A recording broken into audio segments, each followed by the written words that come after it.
Welcome back to the news at 10. Nigerians living in South Africa are also keenly watching the electoral process in Nigeria, hoping for the best. Our Johannesburg Bureau Chief Pt.4 spent time with some of them today as they watched people back home vote. Only a handful of Nigerians living in South Africa may have gone home or will still go home to vote. For various reasons, many cannot, but this has not diminished their interest in the process, the outcome and the aftermath. And we're here in Alberton, Johannesburg, to speak with some of those like us who are watching from afar. I was told that my original PVC hasn't come out. I had to register again. I had to do the formalities again. And I went back again. It's still the same story. So that is the problem I have. I went to register. They gave me, there is one small card they gave to me and asked me to come back after 3 months again. I couldn't meet up by staying 3 months again in Nigeria. I wish all Nigerians a successful elections, and although we're far away, but your thoughts and our prayers are all with Nigerians, and I love all Nigerians. I want to encourage Nigerians to vote for leaders in various levels, at various political levels, leaders that will bring Nigeria forward. Anybody that will do well, I just pray that God will give us somebody that will handle Nigeria well, treat Nigeria, know that human beings are human beings, that we are all human beings. I'm happy that people came out largely to vote for their presidents and the senators, and what I'm expecting this night, tomorrow and Monday is that by Monday they will announce our next leader that will take us to the next 4 years and make Nigeria great again. We also asked young Nigerian students what the expectations are from the process and beyond. My expectation concerning the election and beyond, I wish and hope Nigeria will become a better place. I look into a free and fair election. Hopefully the people's expectations will be met as the electoral wheel continues to turn to yield an outcome that's acceptable to all. From Johannesburg, South Africa, Pt.4, Channels Television News.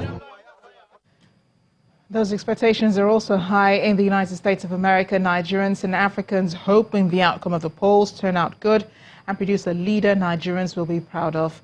Our correspondent in Washington, Maria Bird, gives us the expectations of some Nigerians.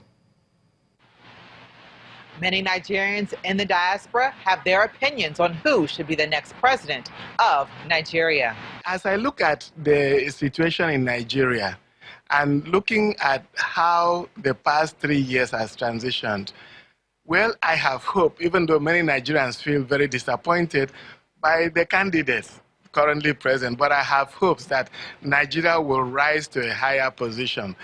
I think that of the candidates, you know, each has its own drawbacks. Nigerians in the U.S. are also hopeful that voters will be protected and allowed to vote their conscience. I just hope that Nigeria will elect the president, the person that will lead the country, that will bring security for the people, because the security issue in Nigeria is really worrisome. Any failure in that process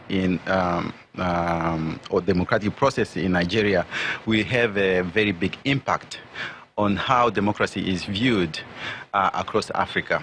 We already saw Congo transition peacefully to a democratic elected president, and many people are celebrating and they are more hopeful. So, in my opinion, I think the Nigerians should set aside any differences, particularly the ethnocentrism aspect of, of the life of the Nigerian. Many Nigerians in the U.S. are not just hopeful for who will be the next president, but are hopeful for the election to be safe and secure. From Washington, Maria Bird, Channels Television News. Bringing it back home here in Lagos, Nigeria, Amuodofin specifically, there were recorded incidents of violence by hoodlums in the stealing of ballot boxes. Others who were at the polling stations were angry and calling for the outright cancellation of the polls.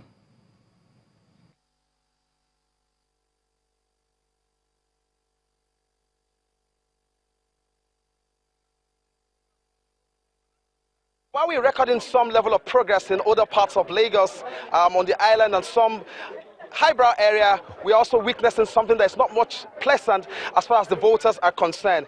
If you look directly straight to my right, you will see a completely destroyed system of electoral process. And if you film closely, you also see that some ballot boxes, ballot papers have been thumb-printed already, and we understand that some hoodlums came in here, tried to set it on fire, tried to destroy it, and now we don't have the electoral officials here. We do not have any security members here, but I'll take you straight to talk to those who were here when it all happened, because we understand that this number of people you are seeing have all been disenfranchised from voting. Can I talk to you, sir? Can you tell us exactly what time this all started and what happened in quick seconds? Okay, good afternoon. We are here this morning. We came out in numbers to cast our votes. But we experienced a situation, some group of boys came out to intimidate us in their crusade, saying, if you don't vote for APC, you will die. If you don't vote to APC, you'll be relocated to the east. And we said, you cannot be more political than Mr. President himself. Mr. President has encouraged everybody to come out and cast your vote to any candidate of your choice. So why all this? At a time, the policemen came and made some arrests. We had a relative pace. We started casting our votes. At a time, these boys regrouped and they came back again. And that time, I was on phone with the DPO commander Okota here. I said, madam, these boys are here again. Call these people to come and give us security. We need security here. Before I could finish, they came and went to the place the vote is being casted, unturned the table, opened the ballot box, and set everything on fire. This is my polling booth over there, 018. Immediately they finished, they came over here. And the information we had is that the man leading this squad is a man that had a gas station along this road now. He's a very known person. I don't know him personally, but information we can gather now is that the man is a known person. He has a filling station. They say he's an Alhaji. I don't know him. And they have disenfranchised us. So we are not happy with this. We are disgruntled. We are calling on INEC to cancel this election on this area. Also preparing for elections is Senegal, which is scheduled to hold presidential elections on Sunday. Voters anxiously waiting to choose a new leader. Eligible voters will be choosing from 5 candidates, including the incumbent President Macky Sall, who is hoping to win a second mandate. Sall's main challengers are 59-year-old former Prime Minister and third-time runner Idrissa Seck and 44-year-old political rookie Ousmane Sonko, who is popular among the Senegalese youth. The 57-year-old Sall is the people's favorite, although critics accuse him of jailing his rivals for political gains. The barring of his main rivals, Khalifa Sall and Karim Wade, son of the former president, who were jailed for corruption, has raised eyebrows. And the main news again. Nigerians turned out in large numbers today to vote for candidates of their choice in the presidential and National Assembly elections.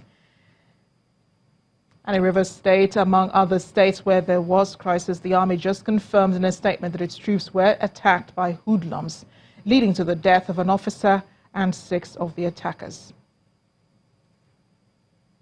And that's news at 10 tonight. Thank you for watching. I am Amarachi Ubani. The verdict continues.